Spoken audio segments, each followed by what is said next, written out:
All right. So,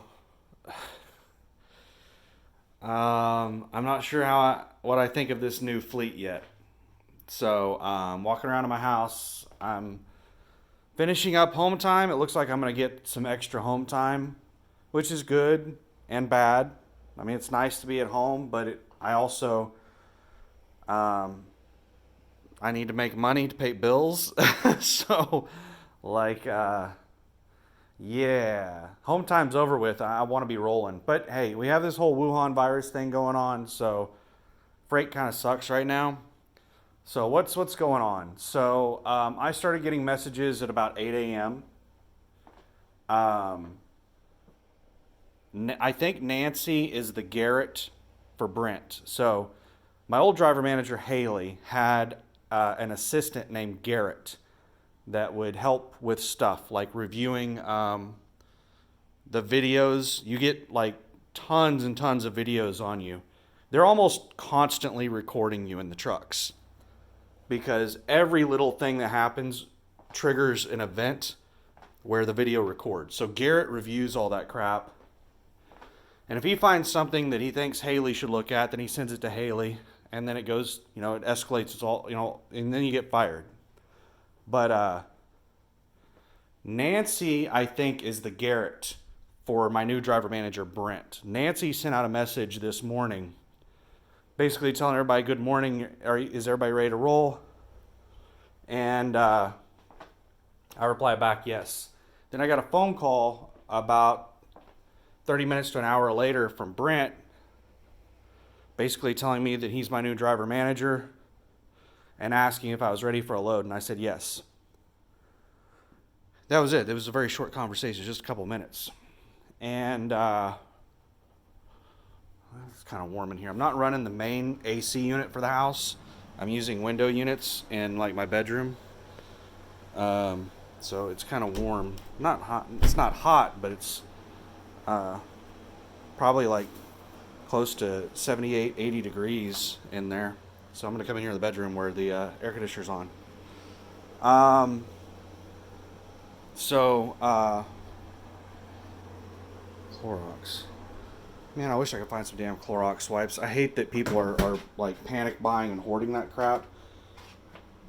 I don't understand why somebody that has it's under a lockdown in their house. Why would they need Clorox wipes? Clorox wipes are for on the go. They're for like in your car or at work or something like that. Someplace you don't have access to your normal cleaning supplies and stuff. I don't know why it's not staying in focus. But anyway, so then they got me a load, and it's Kimberly Clark in Jinx, Oklahoma, which is Tulsa, going to West Memphis Terminal and dropping it. Now, it's a Walmart load because I got a message saying do not show up for Walmart early or late. Walmart fines companies that show up early or late. It's like, I don't know how much it is. I've heard it's $500 if you show up like a minute early. But my final destination is not a Walmart. It's to the West Memphis Terminal. So I think they're getting me in for a preventative maintenance that I'm overdue for. And the only issue with the load, well, two issues with the load. One, they didn't start the load in Oklahoma City where I'm at. They started it in Tulsa. So I didn't get paid to drive to Oklahoma City for home time, and now they're not paying me to leave Oklahoma City to go pick up a load. So that's like 200 unpaid miles. I'm getting a little salty about this. So many unpaid miles with this company. I looked through my mileage for the last 2 weeks, and there was something like 230 miles that I found that they didn't pay me for. They edited the mileage after the fact. Like my original load plans had different miles than what my load plans now have and what I got paid for. They reduced the miles on my paycheck. I'm not talking about shorting me because they pay household good miles. I'm talking like they went in and removed miles. That's fucked up. So I'm trying to be nice about it. I messaged my driver manager and I said, hey, I'm not in Tulsa, I'm in Oklahoma City. And that trip doesn't have any empty miles on it. Can you modify that trip and have it start in Oklahoma City? Also, I see that I'm going to the West Memphis terminal. Am I going there for my preventative maintenance? And he just replied with, yes. I think that's what Nancy said this morning or something like that.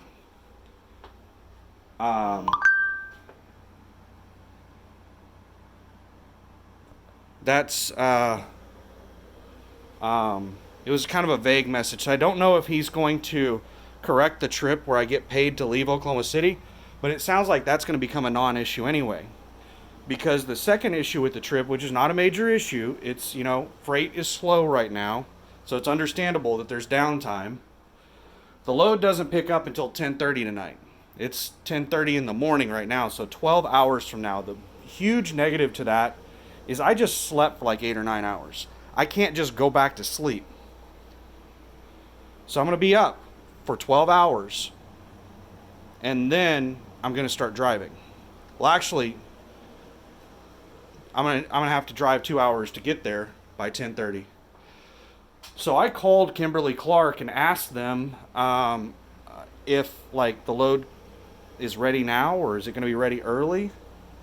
And their shipping department told me that they're short on empties. He said that they've only got 3 empties for USA Truck right now, and they have 18 loads that they need to load into trailers.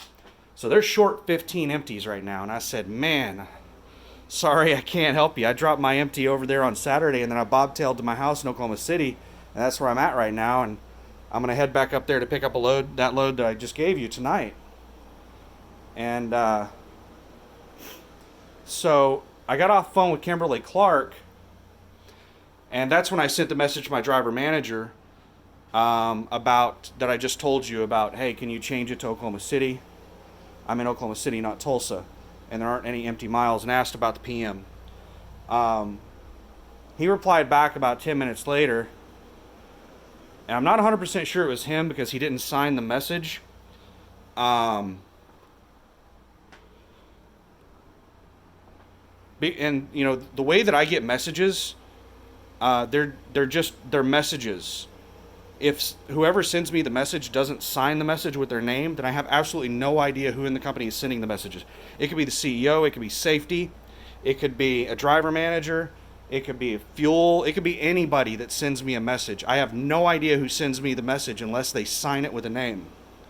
So somebody that did not sign the message messaged me and said, hey, do you have an empty? And I replied back and I told him no. I dropped my empty at Kimberly Clark Saturday morning. I did an empty move from Bentonville, Arkansas to Jinx, Oklahoma. And then I bobtailed to my house in Oklahoma City. And that's where I'm at right now. And I replied back with another message and I said, if there's an empty in the Oklahoma City area, then I can pick it up and take it up there with me. So that right there will solve the not getting paid from Oklahoma City to Tulsa. That's going to become a non-issue. They just replied back while I was making this video and said, okay, I'm going to look for one. So they're looking for an empty in the Oklahoma City area for me right now. And what it sounds like the plan is going to be is that I'm going to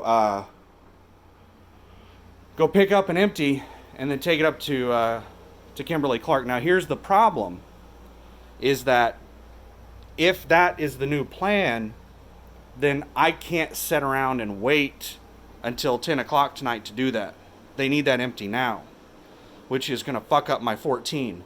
That means that I'm going to have to go and get that empty right now and take it up to Tulsa so that they can get it loaded. And I'm going to start my 14-hour clock. I'm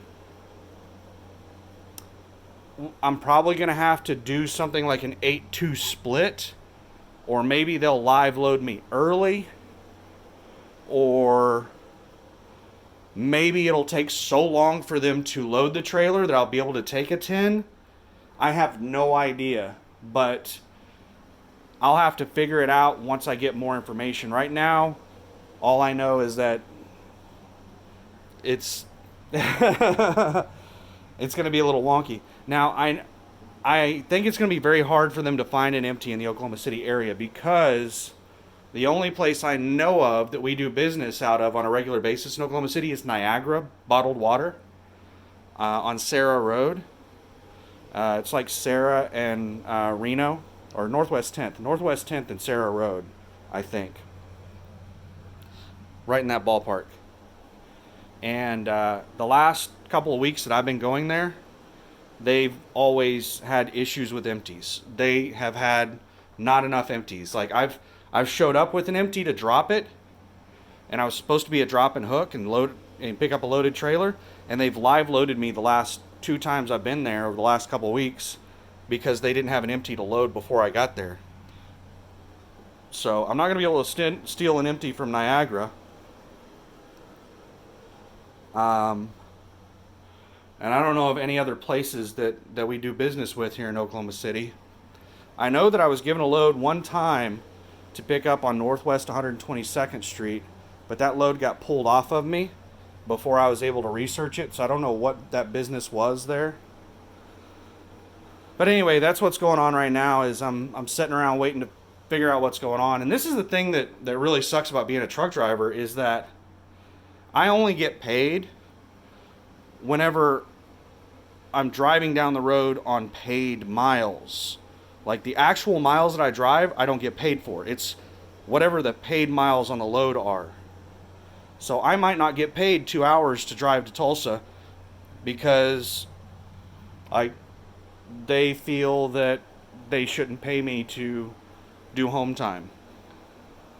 So me coming out of Oklahoma City, they may just screw me over. Like I didn't get paid 2 hours to drive here. I may not get paid 2 hours to drive out.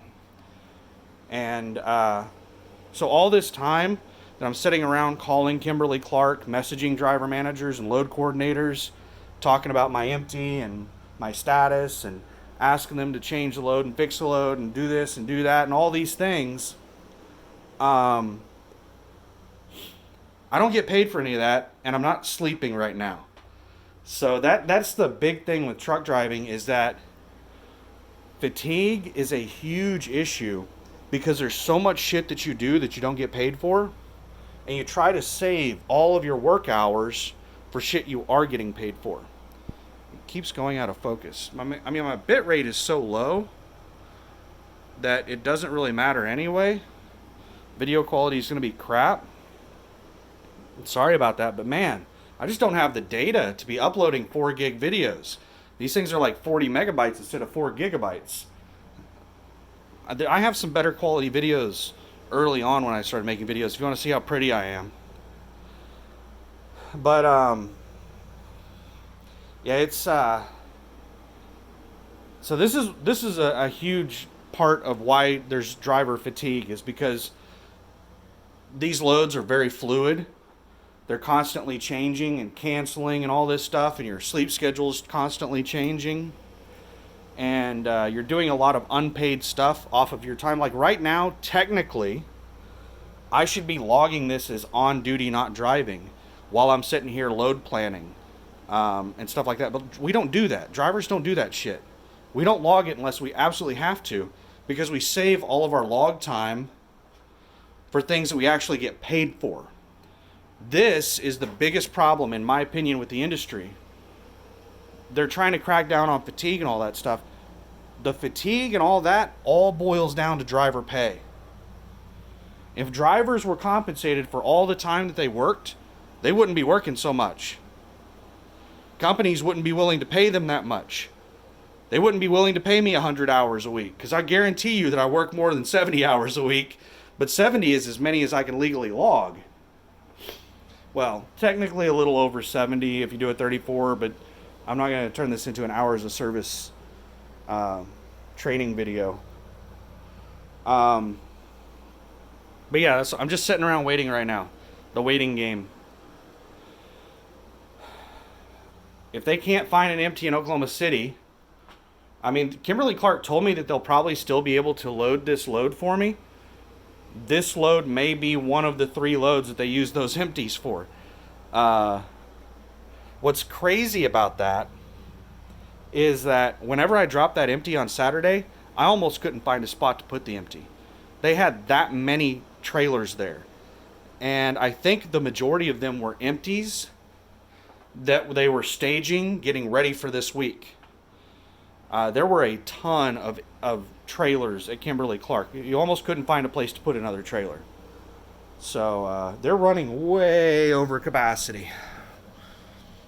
That's pretty much all of the warehouses and distribution centers right now. They all seem to be running way over capacity.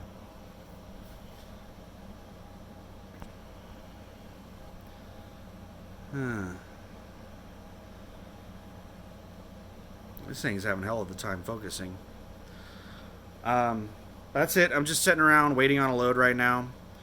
That load plan was pulled off of me. Well, it wasn't pulled off of me, but it was like, it's still on me, but it was pulled off of my main page, so they're editing it. I can tell that they're editing it because they removed it from my my started screen. They changed the status of it from started. When it's in a started status, then it shows up on my main screen. When it's in a dispatch status or a plan status, there's like several statuses it can be in. When it's in one of those other statuses, it just sets in my load list. So it's moved from my home screen to my load list, so they're modifying the load right now. I think they're trying to figure out how to get another empty up there. I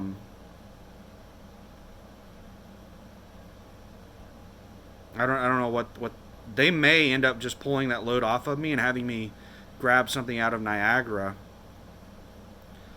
I don't know. I don't know what's going on right now. Right now it's completely up in the air and they're trying to figure out what's going on. Kimberly Clark wants empties and I'm bobtail. I think that they thought I still had an empty to take up there. And that's the reason that they sent me up there instead of just having me grab something here out of Oklahoma City. And now that they found out that I don't have an empty, now they may not be so inclined to send me up to Tulsa to pick up a load. They may just have me grab something out of Oklahoma City. I don't know. I'm sitting and waiting. I'm in a ready state. But Brent did not give me any pushback when I asked to get paid to drive from Oklahoma City to Tulsa. But he hasn't done it, and he didn't acknowledge that I even asked that question. So I don't know. I don't know what's going on at this point. Now talking about the lease. Good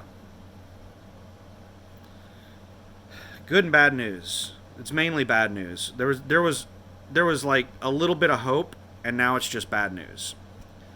So I messaged Christina and asked if I could get read-only access to the load board to check the rates. And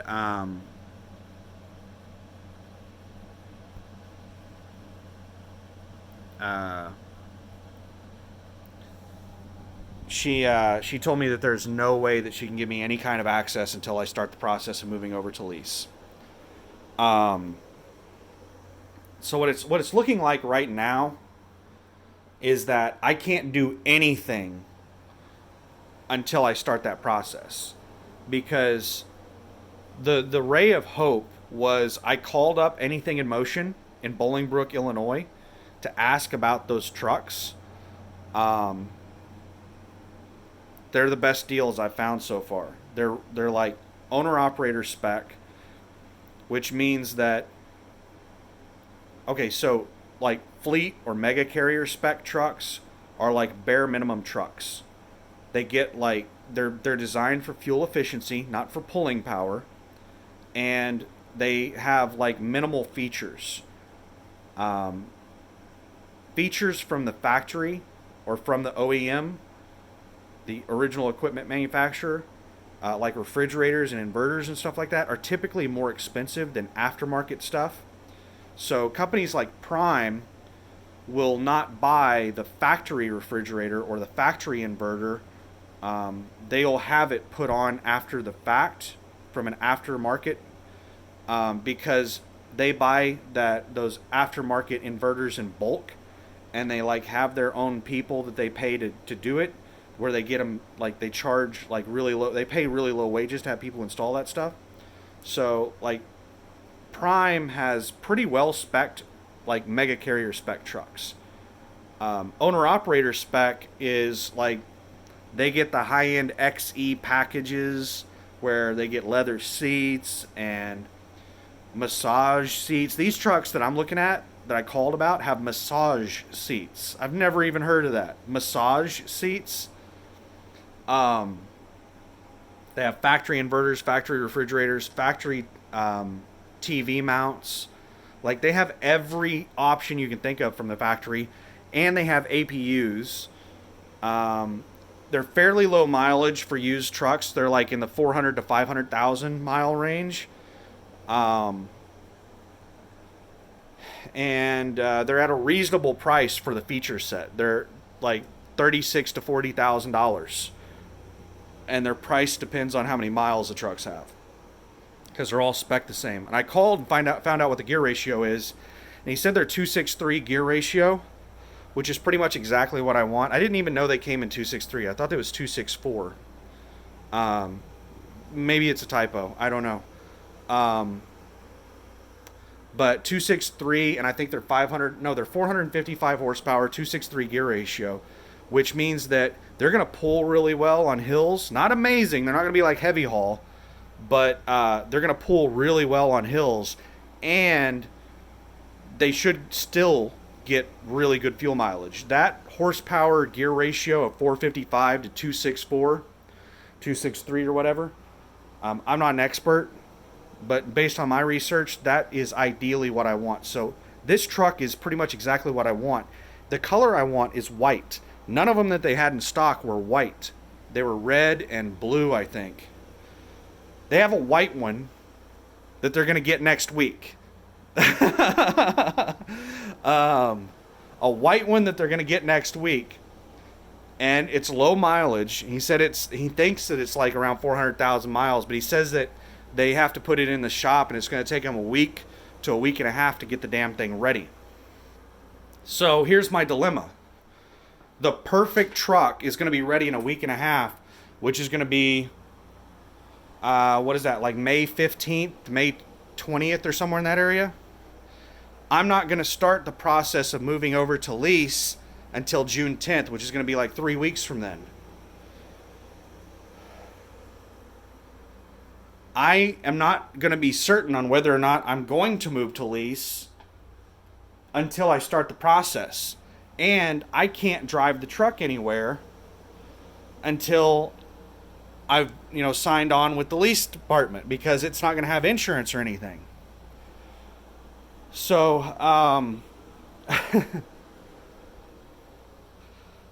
I think I'm going to ask Christina if she would mind calling me.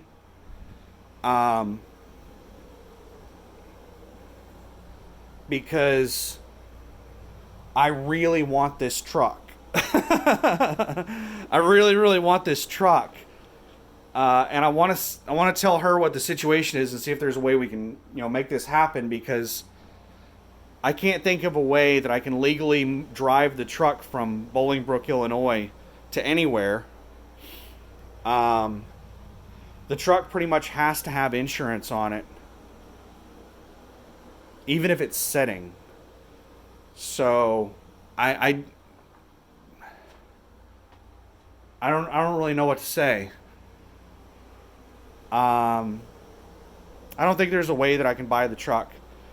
Like, June 19th is technically when the safety department is going to let me lease. So this is like a month early.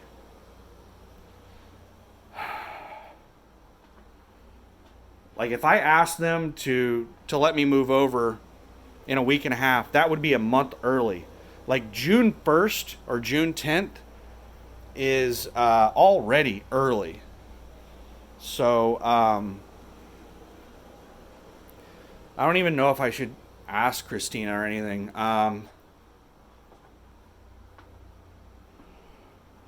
So, yeah, I think I might just ask Christina if she give me a call, because I need to ask about the rates on the load board. Yeah,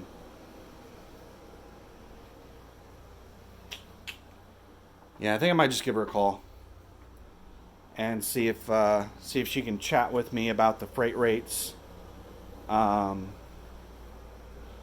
and see if she can think of she. I asked her also if she had a checklist of stuff that I needed to do before we start the lease process, and she said the only thing that you can do before then is get your EIN number. You have to do everything else after they start the process. So I'm like, fuck.